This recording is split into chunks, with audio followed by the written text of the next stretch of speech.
Hola, bienvenidos nuevamente a Furia Pop. Estamos continuando con la conversación acerca de drogas, información, reducción de daños y gestión de placeres.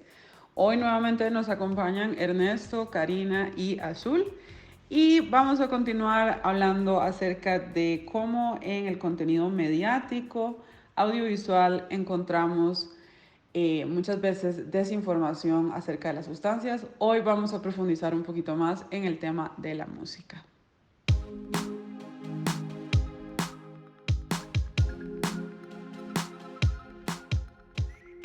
Un tipo de contenido que no hemos tocado es el musical, ¿verdad? Como en la música el tema, por lo menos, o la alusión a sustancias y drogas siempre ha estado presente. Y recientemente, por lo menos en los géneros que yo consumo, sí he escuchado como un cambio hacia una mención muchísimo más abierta, un tanto más explícita del consumo de sustancias. A mí, de los géneros que más me gusta es el perreo, el reggaetón, y es un género donde a través de por lo menos casi 2 décadas, la mención de sustancias se está volviendo muchísimo más y más explícita. Y no, o sea, dentro de diversidad de contextos, ¿verdad? Dentro de un contexto social e incluso romántico, hasta contextos de fiesta, contextos de reflexión, de análisis, y creo que también es un canal a través del cual nos llega toda esta información y de una u otra manera se puede ir desmitificando para que las personas que así lo escogen dentro de toda su libertad de consumir las sustancias lo puedan hacer dentro de marcos que no pongan en riesgo su integridad física ni la de otras personas. Y algo que me ha llamado muchísimo la atención, y fue algo que conocí hace relativamente poco, que me puse a investigar más del tema, es el concepto del derecho al placer, ¿verdad? Yo escojo la autonomía sobre mi cuerpo de consumir esta sustancia porque yo tengo derecho a consumir cosas, sustancias, lo que sea que me brinden placer y que me hagan sentir bien. Y cómo también en esta sociedad se ha rodeado de muchísimo tabú eso, o sea, si escoges cosas solo porque se sienten rico, tienen que tener alguna connotación negativa detrás, solo porque lo querés sentir bien. Entonces también como ese otro uso, ¿verdad? Más allá del recreativo o el medicinal, simplemente el uso porque me hace sentir bien, porque me gusta, me satisface, también está súper cargado de una connotación de no puedes hacer cosas porque querés, punto. Eh, en referencia al uso por placer, siento como que en general es algo que me encuentro, que resuena conmigo como que es algo que se ve como moralmente incorrecto desde muy pequeña, como, no sé, recuerdo cosas que escuché o me han dicho y que veo en internet actualmente, y hay un juicio muy grande hacia el sentir placer específicamente utilizando sustancias. Y siento como que eso va un poco ligado al tema de hecho de la música y cómo siento que al reprimir tanta eso que está tan ahí en la sociedad y lo reprimimos y lo vemos como algo inmoral, las personas lo hacemos en la clandestinidad, en las sombras. Siento que eso mucho se sale a través del arte, justamente, y específicamente en la música es algo que ha estado muy presente. Así como en el perreo, por ejemplo, como de mis géneros favoritos de música urbana son como en este caso el hip hop, el rap y el trap. Me gusta muchísimo y como muchos de sus subgéneros y soy como una persona que se mete mucho en los temas nicho y específicamente con el rap y el trap siento como que por mucho tiempo ha sido como la voz de las personas usuarias y también de las personas que están en la industria, en el mercado underground, le llamaría yo. Eh, Se le llama en Estados Unidos mucho también legacy market. Es como alternativas para no decir el mercado negro. Y como que, así diciéndolo ya como con los términos que utilizamos normalmente, cómo ha sido la voz de muchos dealers y de muchas personas que están involucradas en el tema de las sustancias en muchas perspectivas, desde lo bonito hasta lo más feo, hasta no sé, todo, y a veces como eso a veces retroalimenta más bien la perspectiva mainstream como de los medios hegemónicos. Y no sé, nada más como para aportar unos ejemplos que me parecen muy interesantes es la primera vez que supe que era como cocaína más allá, yo solo pensaba que drogas cuando era pequeña, cuando era niña y veía las noticias, pensaba que drogas era solo como una droga en general, como todas las drogas eran lo mismo y todas estaban envueltas en papelito de aluminio como las ponían en las noticias, en los decomisos y ese era mi imaginario. Después recuerdo que me regalaron un CD del artista 50 Cent, The Massacre se llama el CD. Y recuerdo que viendo el libretito en como la representación artística que utilizaban en el libreto, sale una escena en la que salen pesando un montón de cocaína y consumiendo y yo no sabía qué estaba viendo, pero lo estaba viendo a través de ese medio artístico y no tenía información en ningún otro lado más que eso. Y el problema es que muchas veces la manera en la que lo vemos en ese medio artístico es como casi siempre consumo excesivo, como sin cuestionarse y combinado con otras sustancias.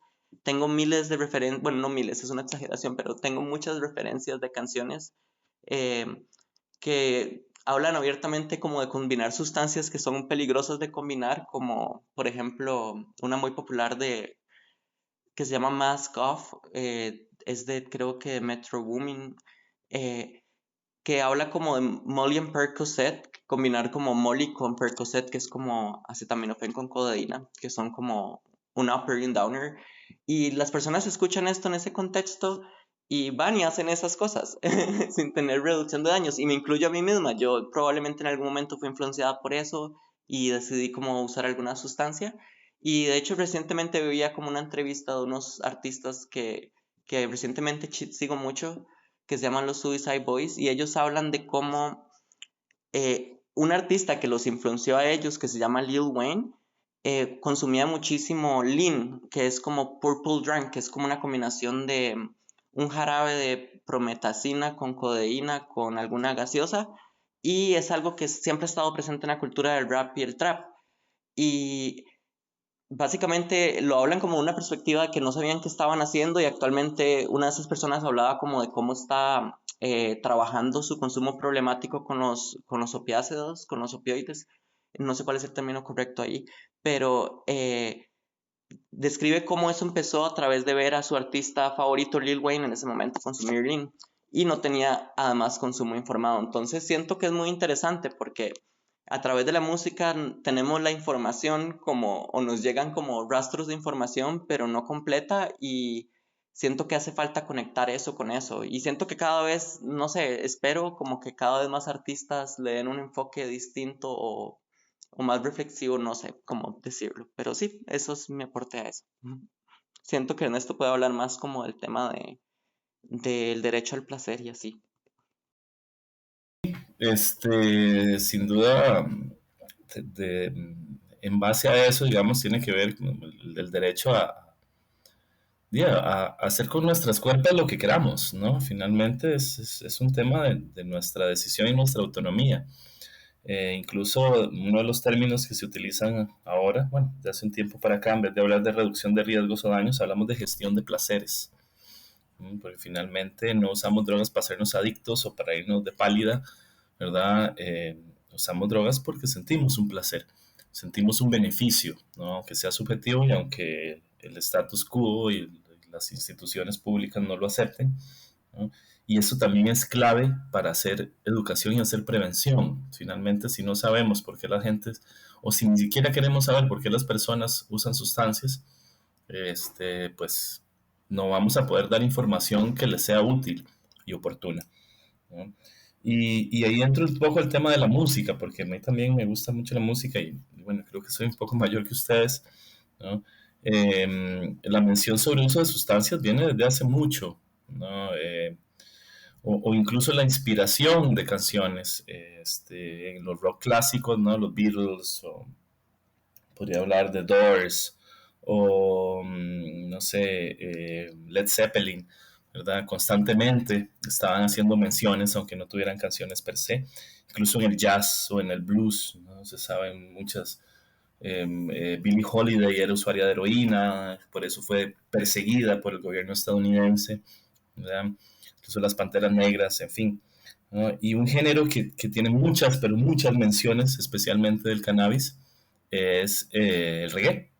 Desde los primeros inicios del reggae, como un género muy asociado a la cultura rastafari, el uso de cannabis está presente en gran, pero gran cantidad de canciones, ¿no? Todo cantante de reggae que se reconozca tiene que tener una canción sobre marihuana.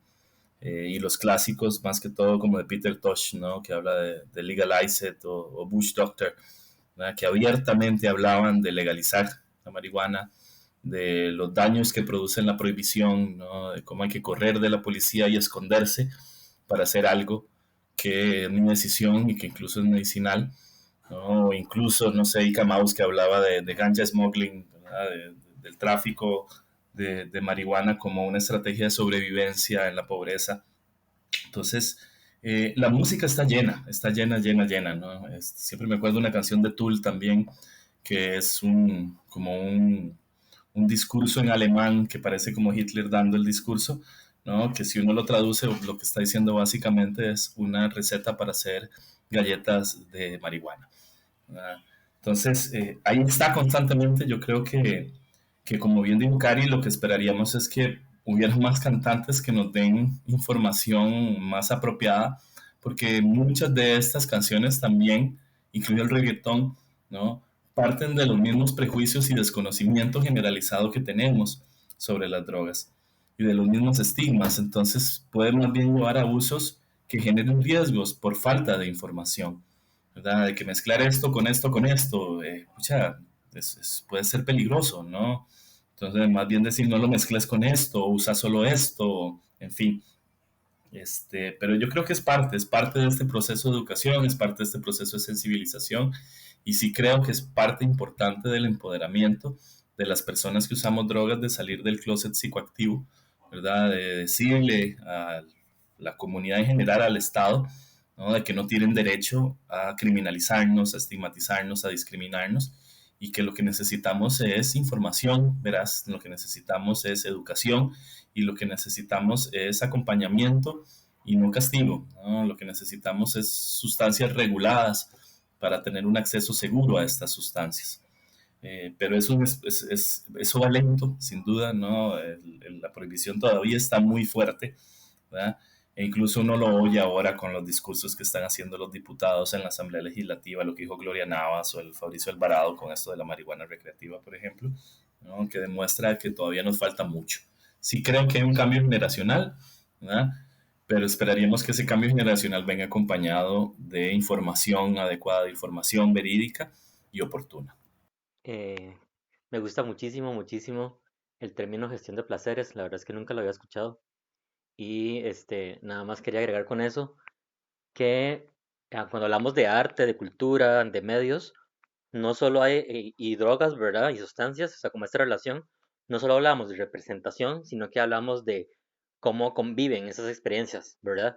Es decir, las personas también consumimos o consumen sustancias y escuchan música, o van al cine a ver una película, o vean una serie en su casa, o les sirve como inspiración, ¿verdad? Para su arte en general. Entonces, sí, me parece muy interesante cómo también esta relación entre las experiencias artísticas de la mano también de las experiencias con consumo de sustancias. Sí, creo que Cari iba a comentar algo. Adelante, Cari. Ah, no, rápidamente, que siento como que también, como dice Ernesto, que muchas veces la perspectiva de las canciones y de las cosas que escuchamos representadas en la cultura, en la música específicamente, parten de una idea problemática, como más bien. Siento que es bueno recordar que muchos de estos artistas son personas que han tomado como el arte y hacer música como una manera justamente de salir del closet psicoactivo, y reflejan esos patrones como problemáticos que tenemos en torno a cómo nos llega la información de las sustancias y cómo las usamos. Entonces, definitivamente es como, siento que es un reflejo cultural, porque yo también me veo reflejada en ese consumo desinformado que escucho a veces en muchas canciones. Y cuando me cuestiono como dónde vienen esas ideas, vienen de mitos urbanos y de cosas así que probablemente los artistas que escuchamos, si son de la misma generación, tienen mitos urbanos, han escuchado mitos urbanos similares o así, entonces sí, nada más quería agregar eso. Bueno, cambiando un poquito de tema, pero me parece muy importante que lo conversemos y me interesa mucho saber sus opiniones, eh, son las famosísimas narconovelas. Yo creo que hay un montón de investigaciones al respecto porque de repente siento como que claramente es súper diferente una persona que es dealer a pues ya como todas las redes de narcotráfico y todo lo que eso conlleva socialmente, ¿verdad?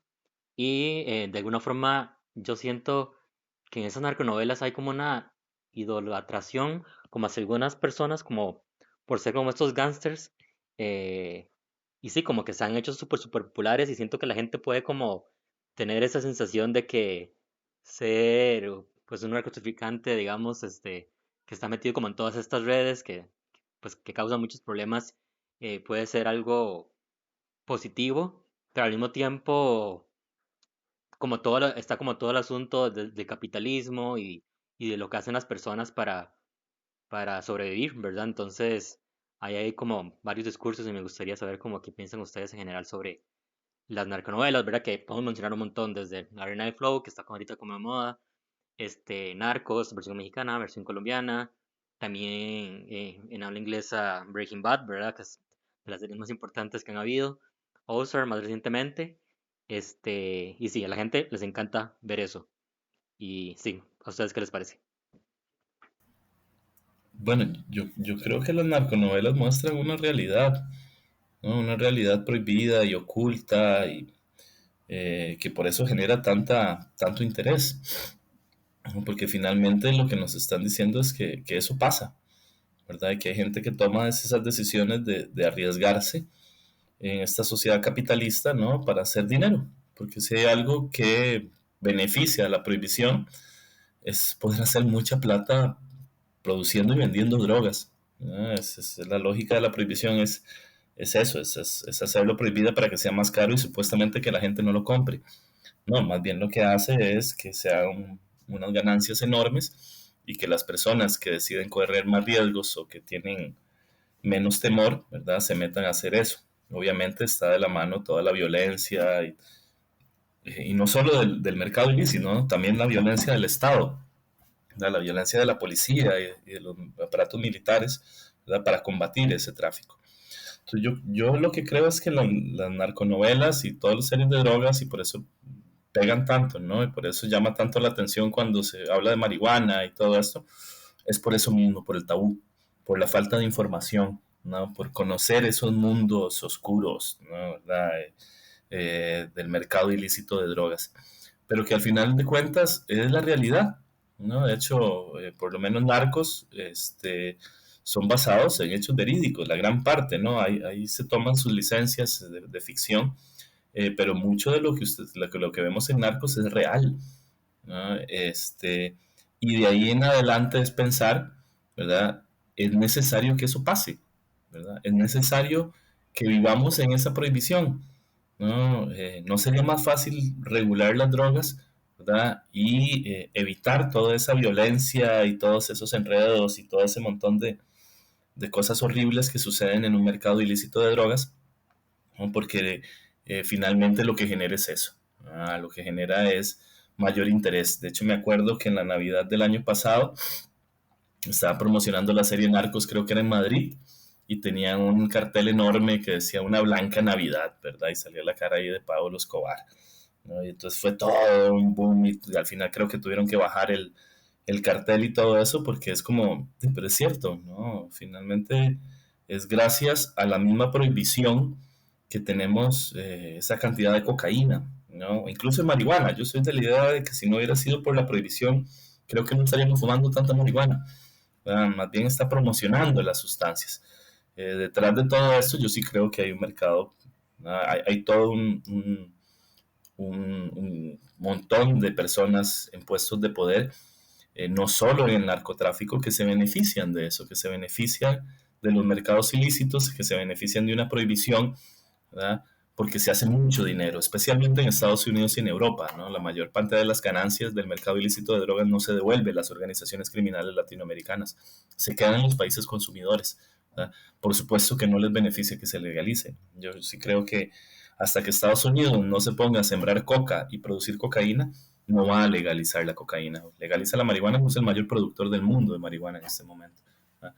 Porque tiene que ver con un tema de dinero. Lo mismo pienso de las narconovelas, tiene que ver con un tema de dinero, ¿no? Un tema de dinero que finalmente también profundiza la misma prohibición, ¿verdad? Y profundiza los mismos estigmas. Siento como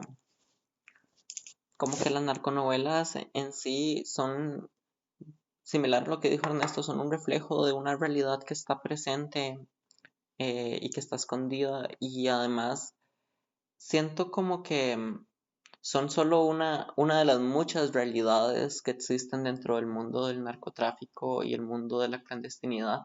Siento que hay muchas series, novelas, bueno, no sé novelas, no veo tantas novelas, me gustan las narconovelas, pero más que todo me gustan como las series, no sé, las sitcoms y muchos tipos de series, y siento que hay muchas representaciones de los muchos estilos y burbujas y como de las muchas cadenas distintas que existen y dentro del narcotráfico. Y siento que las narconovelas en específico nos muestran como esta imagen de, específicamente como de el mafioso con mucho poder, la persona gángster con mucho poder que se enfrentó como a las dificultades del capitalismo y normalmente viene de un lugar difícil y etcétera, y como que nos vende esta idea como de un sueño dentro del capitalismo mismo, y siento como que es conflictiva esa idea porque viene muy alimentada no solo del dinero sino del capital social que acompaña esa imagen de poder,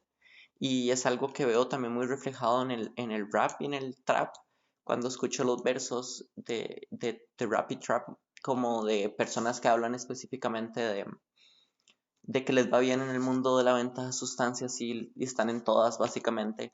Lo ven de una manera muy romantizada, precisamente por esto mismo, como en las narconovelas. Personas que vienen de lugares difíciles, que hacen lo mejor que pueden para surgir. Es muy interesante ver cómo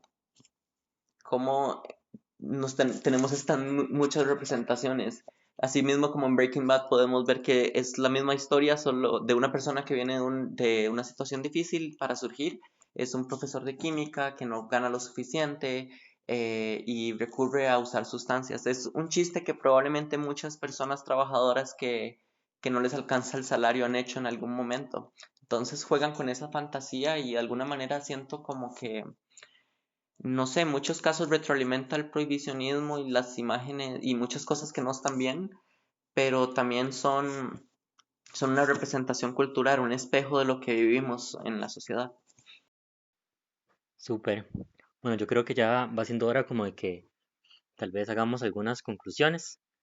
Entonces, sí, no sé quién quiere empezar. Tal vez puede ser una conclusión de lo que quieran. Cada quien que diga lo que sienta para ya cerrar este episodio, ¿verdad? Entonces, no sé si tal vez Ernesto, ¿te gustaría empezar?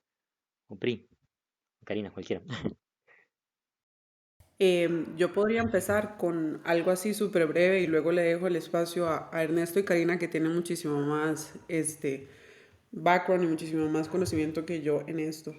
Para mí, de toda esta conversación, lo que más me cabe recalcar es entender, ¿verdad?, el contexto sociopolítico y cultural detrás de por qué el consumo de sustancias, el acceso a información de sustancias es como es, ¿verdad?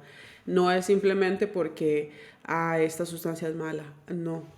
De hecho, salir de esa binariedad de catalogar las cosas como buenas y malas es súper importante en todas las conversaciones, pero en esta creo que principalmente. Y cuestionarnos, ¿verdad? ¿Dónde está toda esa, de dónde se generaron todos esos tabúes, todas esas prohibiciones?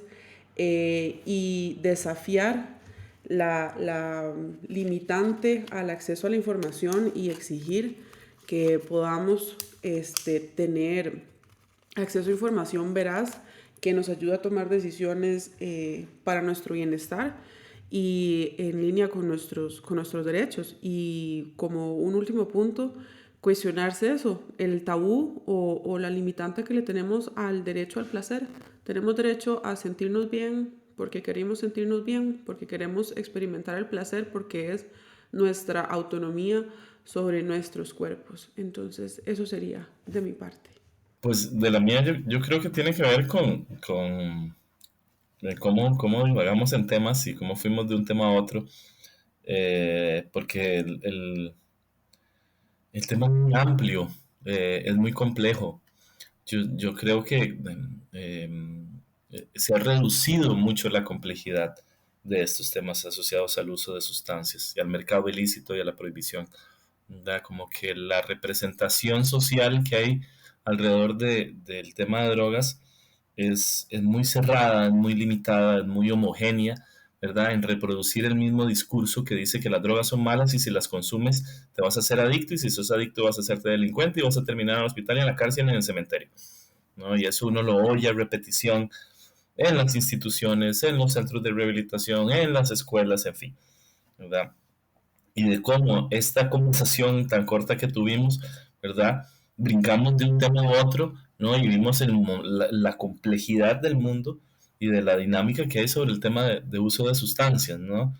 Y cómo como seres humanos, ¿verdad? Y como personas usuarias de drogas, tenemos ese derecho al placer, tenemos ese derecho a meternos una sustancia, aunque no sea por placer, ¿verdad? Es nuestro cuerpo, si no le estoy haciendo daño a nadie, ¿por qué me jodan la vida?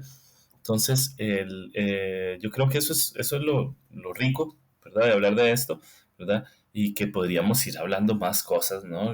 Hasta hablar de crimen, hasta hablamos de crimen organizado, hablamos de carteles y todo, ¿no? ¿No? Bueno, yo me quedo por ahí, pues si no podrían seguir hablando, Cari. Bueno, yo siento también como en un punto muy similar al que abarca Ernesto, y es que es un tema que está hiper simplificado en todo lado en la sociedad, desde cómo nos comunican cómo las drogas supuestamente nos hacen daño, que es como si fuma marihuana se le van a morir las neuronas, y cero explicación sobre por qué se mueren las neuronas o si es real lo que nos están diciendo. Recuerdo mi profesor de estudios sociales en algún momento decirme eso, en algún momento del colegio, y varios profesores y muchas personas. Entonces es muy interesante esto. Siento que es muy importante cuando algo no lo presentan tan simplificado como si usa sustancias se le va a freír el cerebro, como esa frase, por ejemplo, es como el mejor ejemplo. Siento como que hay que cuestionar como por qué como por qué es tan simple, algo tan complejo no puede ser tan simple.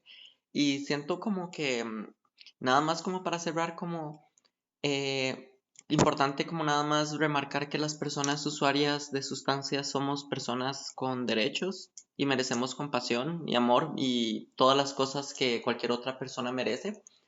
Y siento que en este momento es un trabajo constante como de las personas usuarias en todo el mundo y en muchos lugares de la cultura como presentes que como remarcar eso y remarcar que estamos aquí, que merecemos lo mismo que todas las otras personas y que usar sustancias no genera ninguna diferencia realmente como en tu día a día mientras no le estés haciendo daño a nadie y así. Entonces, esa sería mi conclusión. Muchas gracias como por la invitación y así. Hombre, gracias a ustedes. Yo creo que mi conclusión viene siendo un poco como que tenemos que exigir educación. Por supuesto que hay que exigírselo al Estado, en las instituciones educativas.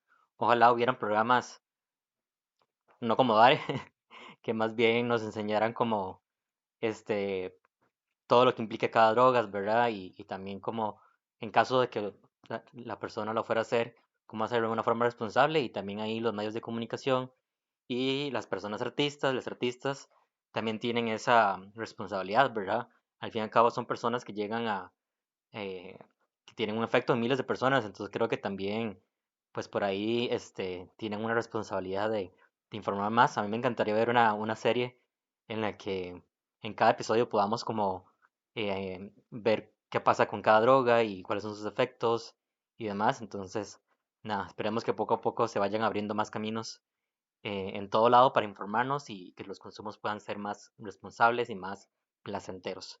Y agradecerles, nada, todo es Ernesto, Kairi, Pri, muchísimas gracias por ese episodio que la verdad aprendí un montón. Y bueno, también a las personas que nos están escuchando, gracias por siempre venir a escucharnos y nos escuchamos en el próximo episodio, que ya el próximo episodio va a ser el final de esa temporada para cerrar el año, así que bueno, nos escuchamos. Hasta luego. Hasta luego. Chao. Chao.